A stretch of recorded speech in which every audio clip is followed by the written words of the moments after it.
to the Post-Purchase Pro podcast. This is the only podcast that dives deep into post-purchase marketing to help Amazon sellers increase sales, ranking, reviews, and profits. It's everything that happens after the initial sale that makes a difference. We call this the back end.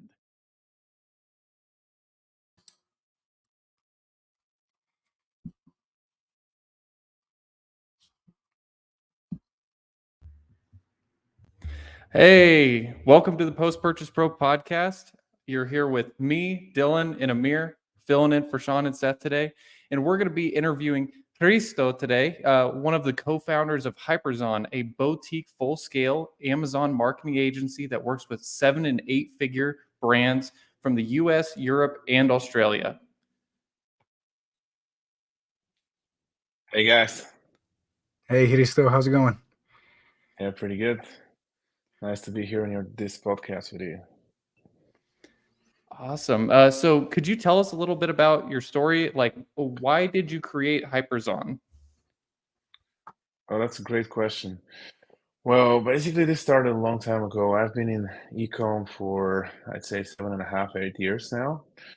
And I didn't start directly with Amazon, but a year after I saw the opportunity, one of my friends was doing it. So we started getting more and more info on it.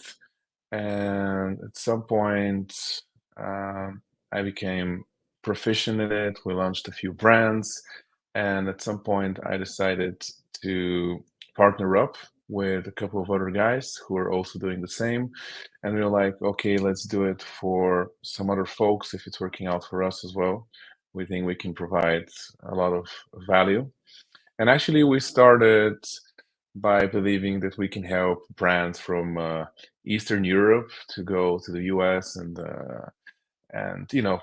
Europe in general, but this didn't work out very well. Most of them were not really prepared. And at some point, we started going to tons of US events, and basically, this is how it worked out for us.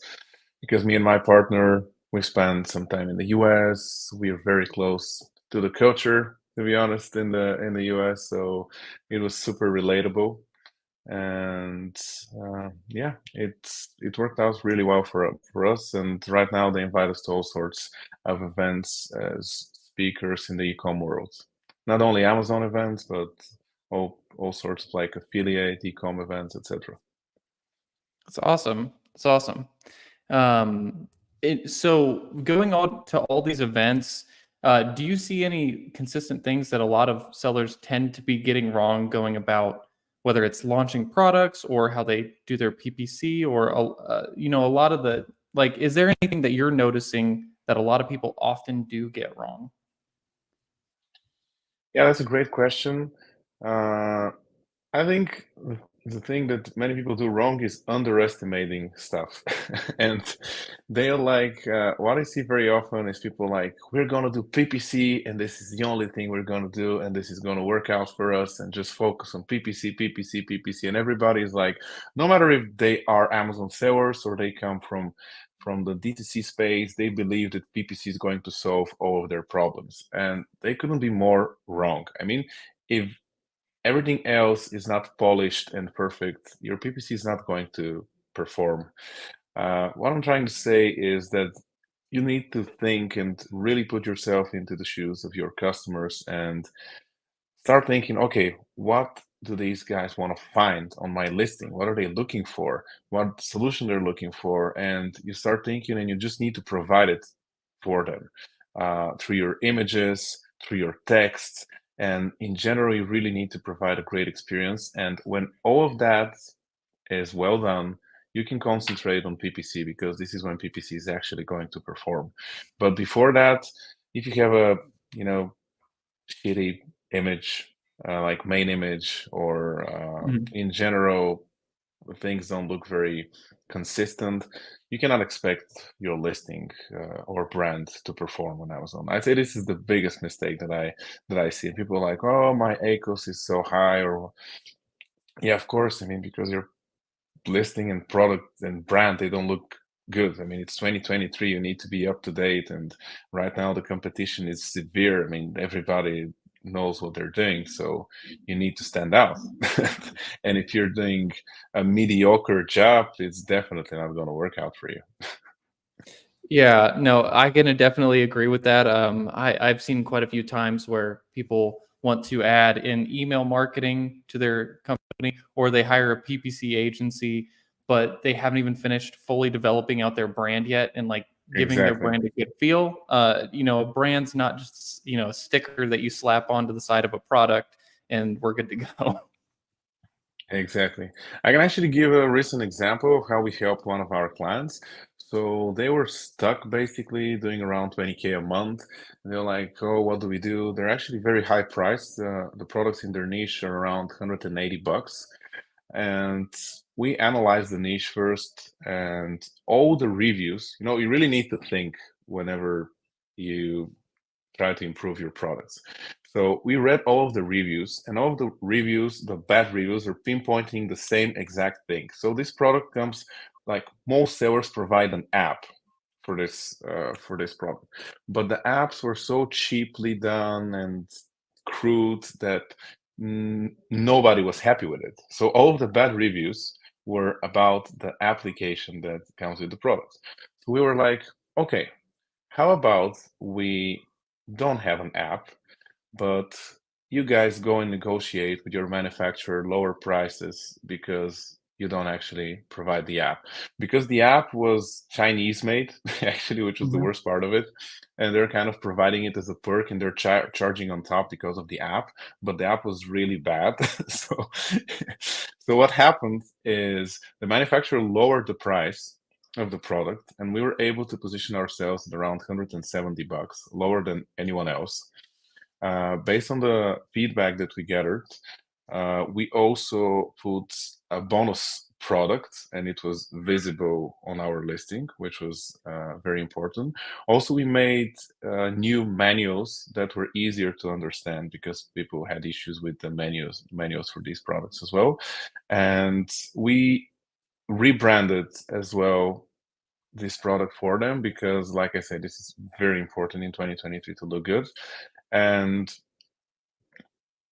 yeah, this worked very well. Like in just 3 months, they were able to get from just 20K a month for that product to 150K a month just from these changes.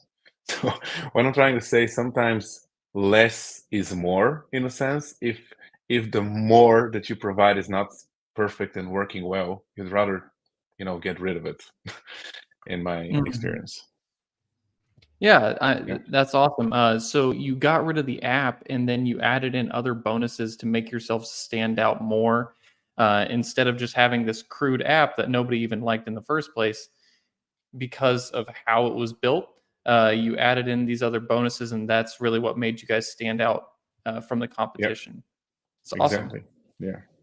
Yeah, you really need to think at the end of the day because everybody's just adding stuff, adding stuff, adding stuff. Sometimes you just need to think. Maybe people don't like some of the perks that you're giving them. Just just get rid of them. Yeah, no, that definitely makes sense. And speaking of clients, what's an ideal client for your agency? Yeah, that's a good question. Actually, we're very specialized in working with D2C brands who are like crushing it on their own website. And maybe they don't have an Amazon presence, or they have an Amazon presence, but they're not doing a great job. Maybe they're doing 10 to 20% of what they're doing on their website. So what we do is we come and we, in 10 to 12 months working together, we match their website sales. This is basically what we do. And I'd say that we achieve it in around 90% of the time. And worst case scenario, we get it to 60% of what they're doing on their website. So the only niches and categories we don't work with is CBD and drug-related products, as well as clothing and apparel in general. Everything else is good to go. And if it's not something extremely bulky, because bulky products are really hard to get around. Yeah, I could understand that with the shipping. So what what is something that you think is we could give to our viewers that you notice a lot of people are leaving out exterior to what we had spoke about earlier about how people mainly will focus on PPC before they get to branding. But is there anything that you're seeing today that could be a good addition to what our listeners could start to implement? Yeah, sure. So what I'll say is like every case is really different. I wouldn't put all the brands under the same Mhm. umbrella. I really would advise the listeners to really and actually see the feedback that their customers are providing. Again, this is extremely crucial because then they're going to notice what they're missing. Also, they can take good practices from what all the sellers are doing. I mean, this sounds very basic, but honestly, people are not doing it. They would go, they order a design in Fiverr or whatever, and they're like, "Oh, these images are perfect. These texts are." I mean, and they don't even take the time to compare to all the best performing competitors. I mean, you can take so much from what the others are doing and get rid of the things that are not working for them, take the feedback in, read all the reviews of your competitors, your reviews, etc., in order to come up with some custom solutions. Because I wouldn't put my finger on this thing is working for everyone or this thing is not working for everyone. Honestly, I mean, it's you just need to think. Because another example I can Yeah. give is for larger brands. What happened last year in Q4? We had a brand which was so popular that the branded keyword we were paying, our bid was, I'd say 47 cents per click on our own branded keyword. We were like, this doesn't make any sense. So we actually stopped ranking for our keyword and we started showing up under the competitors' listing, and this saved us so much money because what happened is all the other guys, they were like copycats, and these copycats. I mean, if somebody wants to buy a cheap knockoff, they can go ahead and buy it. But if somebody comes for the premium, they're gonna end up buying it anyway. So what happened is this guy, they spend all their budget ranking on our main branded keyword, and when people were arriving on their listing, they would just see our listing promoting on their listing, and they're gonna click and end up buying our products if they are all about quality. But if they want a cheap knockoff, they can always buy the other product.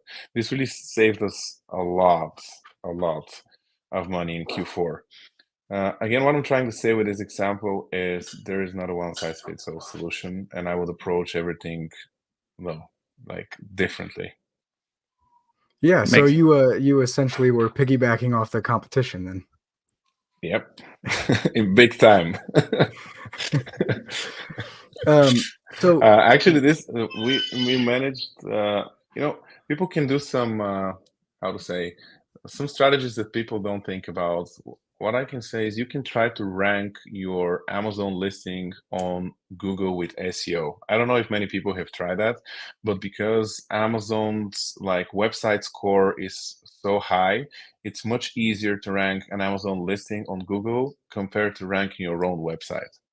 And especially if you have a lot of reviews, it's a very good tactic because as soon as you rank your listing on Google and people search for whatever keyword and they end up in the top 3 results, they find your listing, they're going to click, they're going to see you have a lot of reviews, and they're going to end up buying your product. So this is something that I've seen very few sellers do, actually. yeah, exactly. I mean, you're ranking in a way less crowded space. And also most people nowadays, if they're not searching on Amazon already, then they're going to Google. So Yep, SEO optimization or search engine optimization, literally just on Google, helps a ton. So it's not always about ranking on Amazon, but also on exactly. outside sources as well. Plus, that outside traffic being driven to Amazon definitely helps your ranking just in general on Amazon's platform. Yes, but just want to differentiate here. If it's from SEO, yes, it's perfect. But if Mhm. you drive traffic directly to your Amazon listing, that is not great because it's ruining your ratio, actually. I mean, if you just send people cold audience from ads, it's not a great tactic. But SEO wise, it's perfect because people are they're ready to buy. So Hmm. whenever they search you on Google, they're gonna end up buying your product if they like what they see. So yeah, absolutely. I see. I see. So, while we're on the actual topic of getting customer purchases and kind of piggybacking off the competition and how to kind of navigate a crowded marketplace, let's say you finally do get that sale, right?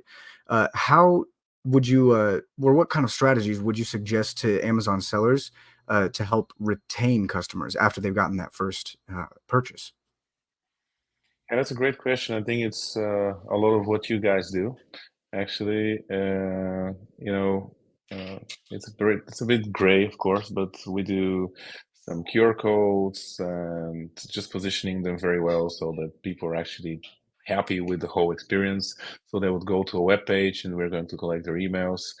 And afterwards, again, it's all about catering to your audience. Just give them what they want to see. Give them discounts for all the occasions throughout the year. Just make them feel special, and yeah, have an open communication with them. I'd say this is very important because again, a big mistake people do is they are going to create, let's say, an initial email flow or chat flow of, let's say, 5 messages, but then afterwards their audience is not going to hear from them for 3 months. I mean, this is not great. Imagine keeping a connection with a friend or somebody you just met, and you're like super excited in the first week, and afterwards you completely stop communicating with them, and then you try to touch base in a few months. I mean, it's it's not going to work out. You need to keep this communication going, and you need to provide nice content with it, not just spam them.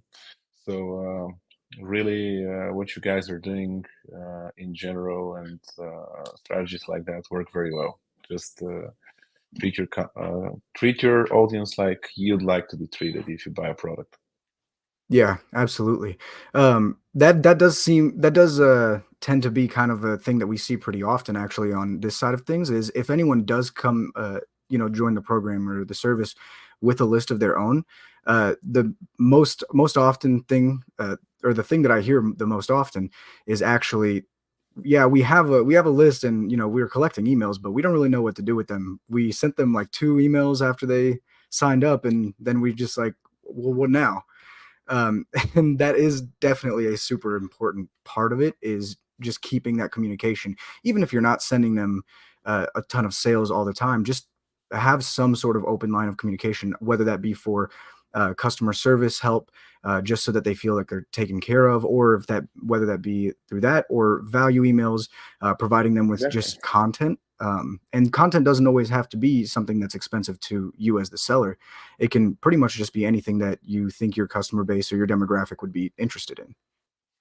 Absolutely, and also informational emails are also great. I mean, if I've bought a toy for my dog, I would I would love to hear 10 best leashes you can buy in 2023, or content like that. Just something interesting to read, and then you can cross promote another product that you have, or cross promote another brand that you work with, whatever. Just give them a cool piece of information sometimes without selling them something directly. Yeah, yeah, absolutely. Um, okay, so Dylan, I do you have anything? What else? What Yeah. else do you have on the agenda here? So two questions that we always like to ask, and I'll go into the first one now. On every single podcast, we like to ask, what is your favorite business book of all time? That's definitely gonna be If you Principles have by. one, that is. Yeah, I have Principles by Ray Dalio. I mean, it's a classic that you can reread it all the time. Like it's a book that you can put on the shelf right next to you and just read a few pages of it, and it's so much value in that book. It's crazy. I don't know if you've read it, guys, but I've read seriously probably 1,000 business books, and this one stands out, in my opinion. No, I have read part of that one. I do really like it. I still have the app on my phone for his book because he has like an app just for it. And yeah, thanks for the reminder. I need to actually go back and finish that. Make sure to download the summary. There's also like a 28-page summary, because after you read it afterwards, it's very easy to just go back to the summary and see, oh yes, this and that, and just pops in your head. Yeah, I'll definitely check that out. And the other question we really like to ask is, what's something that you purchased in the last 12 months that might be considered a splurge, but you don't regret it?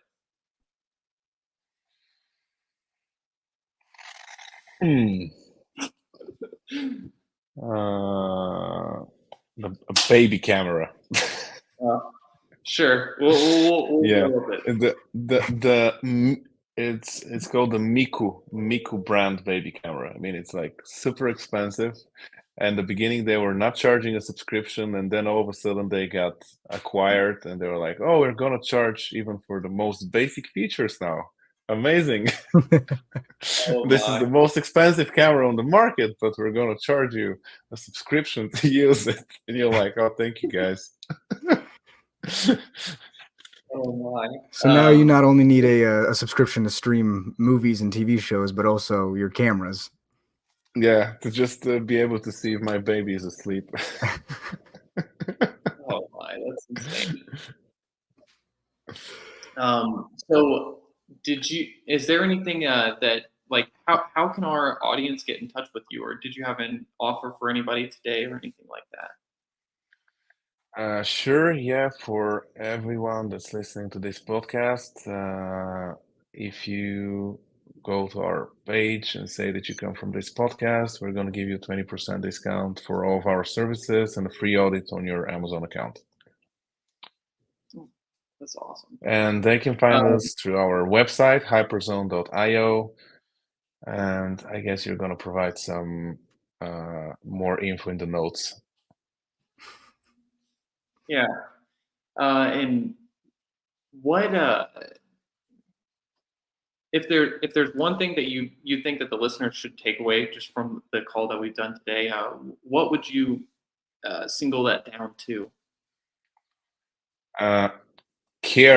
Really care about your customers and what you're selling. I mean, I'm seriously saying that most people do it for the buck, and they don't really delve deeper into what they're selling or what their customers actually like. They're like, oh, this is the next product, and you're gonna make it work. But honestly, if you sit down and really care, I'm sure it's gonna make you 10x what you're doing right now. I love it. Absolutely. I think we can take it away on that one. That was perfect. Awesome. All right. Thank you so Awesome. much Thank you for having joining me, us guys. today, Hristo. All right. Yeah. Thank you for joining us, having me, guys. Hristo. See ya.